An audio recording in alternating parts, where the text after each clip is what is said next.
Hello, my name is Kevin Jensen.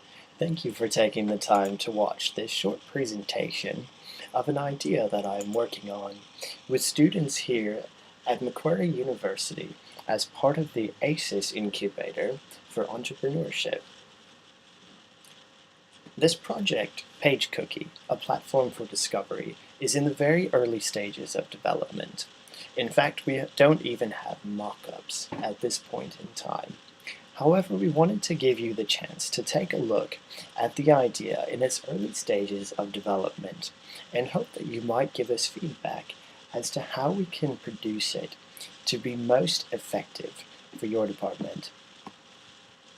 To start off with, the web browsing experience, we believe, is about to change. It is about to enter the world of 3D. Thanks to another Australian company producing a way to browse information in 3 dimensions, as well as some work by Google with a web browser for Google Glass, we believe that the metadata around the web is about to become visible and is about to become incredibly useful in informing the way that people find, discover, and interact with information. The Metaweb consists of tags of data-related categories often produced by professional companies, and companies like Google, which collect the number of clicks that each website and link has received. One of the things that we are considering doing is expanding upon this Metaweb through a personalized and social process. This would add credibility, relevance, and the opportunity for collaboration to the metadata, the web browsing experience, and most importantly, the information, people, data, and institutions on the web. If the web is a country, our goal is to produce a map for the internet so that you can navigate your way to the most relevant and useful resources. And why should you be interested in this? TCRS is our transparent and collaborative ranking system. It is a proprietary software that we are developing and will not go into detail here on this publicly available slideshow. However, we will show you some of the impact that this system can have on university rankings or rankings for any other type of organization. Individuals have internal and external behaviors, beliefs, and actions. The things that we typically measure are actions, clicks, survey answers are driven by internal motivations and beliefs. However, it is difficult to know if a survey answer is a certain way because the student believes it's true, or because they believe you expect it from them. This throws the credibility of metrics into question. Another common issue faced by universities is that their rankings are often highly affected by the number of publications produced by their faculty, and faculty find that their positions are often in jeopardy if they cannot produce enough new information for publications in well-respected journals. Take, for example, University A, which is well connected to publishers, and University B, which is not. Between these two, there is isolation, not just between the universities, but between faculty as well, because there is competition for the limited number of spaces in the journal publications. This leads to anti-collaboration, where ideas are not developed in cooperation, but are developed independently, and once again, in isolation. The forms of metrics that are provided by this system, views, citations, the reputation of the publisher, and the quantity of papers produced, have a profound impact on the rankings of the university. As you can see, these are exaggerated in the example, But the issue is, these rankings are not necessarily relevant to the experience that students will have at the university. The ranking system that we are designing is based on the Metaweb, not on the number of people who pay money to access data that has been mocked up by the publishers. Here is a look at the way it might possibly work. University A continues to publish the same number of papers, and so does University B. However, in this case, the rankings are more similar.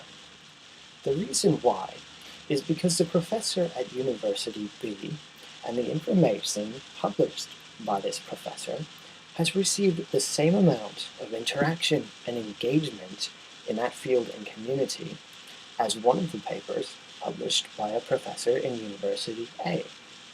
Similarly, both of these professors have also been involved in ongoing conversation and discussion around the ideas that they have published. Next slide, please.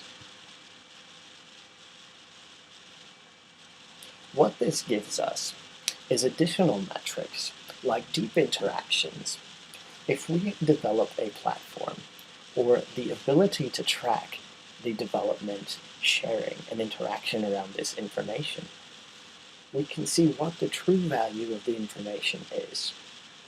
Additionally, the crowdsourced ranking system allows individuals to both find as well as to rate the quality of information along an infinite number of variables. Finally, a relationship is established between the information and the author. The relationship is measured on the basis of interactions between the information, the author, other information, and other people.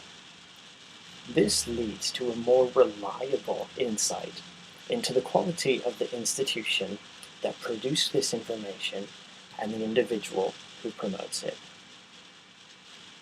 Unfortunately, the current state of social discovery leads to shallow ranking metrics, isolated information, isolated people, and thus isolated information. The slides that follow outline something of the solution that we are looking at. Once again, it is just in the very beginning, but if you are interested in continuing to find out about this product, please continue to watch. Otherwise, you understand some of the benefits that we are looking at in terms of the transparent, collaborative ranking system, and would be very interested in your feedback on its value to you and your department. Thank you for watching, and if you decide to continue, I hope you enjoy this brief overview of how this product works. As you can see from the lower left-hand corner, information is often stored in silos of websites, learning management systems, organizations, and it is accessed by means of jumping into a silo through a search engine or perhaps through a social media site like Twitter or Facebook. Once there, whoever interacts with the information leaves their interaction behind and goes and enters another silo to interact with information there.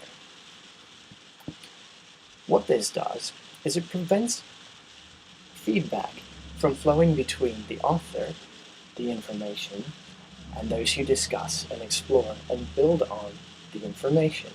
As you can see, the feedback loop runs into exit all over the place. What we are proposing to solve this problem and to create a complete feedback loop is designing something like a Metaweb extension. For example, you open up a PDF file, and with that file, you have a button that is built into either your phone or your web browser. If you click that button, it activates a cookie which shows all those people who have also read the document, and it also includes the option to show the documents that they have developed as a result, to show the comments and the markup that they have left. What this does, it acts like a magnifying glass around the content, or perhaps it acts more like Google Glasses for your web browser, showing all sorts of related information that puts what you are looking at into context. It pulls in external metadata that is freely available around the web to create a customized learning pathway for you to follow and explore related resources.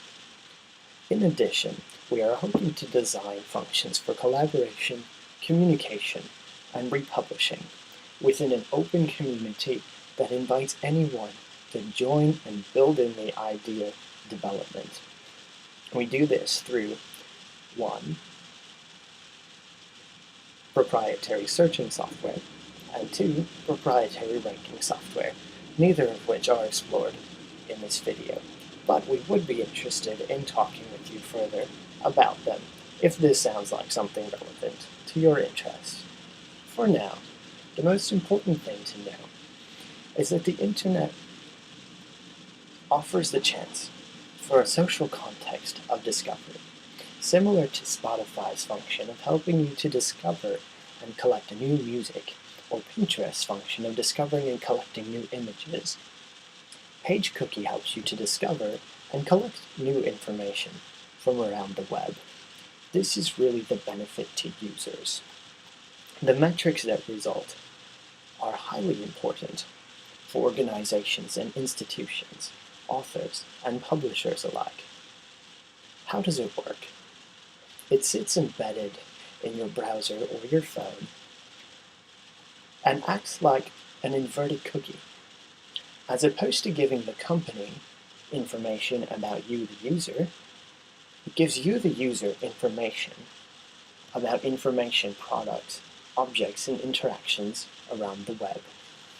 Instead of the individual being isolated from the information, this product creates a bridge between the two, so that your interactions with information improve your credibility on the subject, and this in turn affects the legitimacy of the information.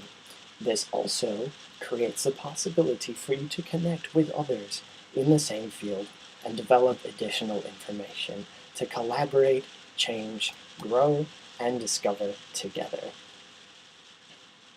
Why is this so significant in education? Because it puts the information into the context of the broader conversation. It allows for individuals to find the information that is relevant to them, perhaps information that comes from a different perspective.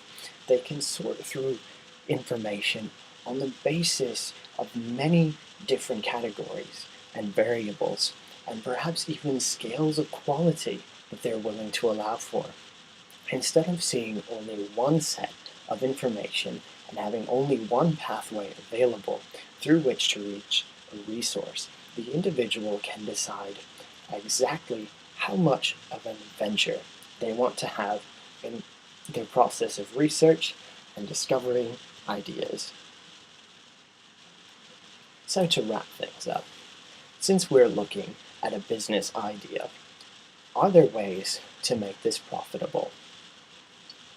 From a percentage of sales of platform add-ons or web discovery experiences, which are a new kind of educational course that this permits, direct sales of private engagement models for schools and other organizations, promoted resources in web destinations, and then metrics analytics and consulting for a vast range of organizations.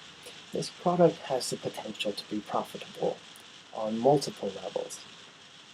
We hope you will join us in developing this further by offering your insights into its usefulness, perhaps connecting us with people and resources who would like to invest in the development of this idea, and perhaps even provide feedback on how we can make it even more engaging and profitable for you as the end user. Thank you so much for watching all the way through this very beginning introduction to an idea currently known as PageCookie, which has the potential to transform the way you browse the internet by turning it into a platform for discovery.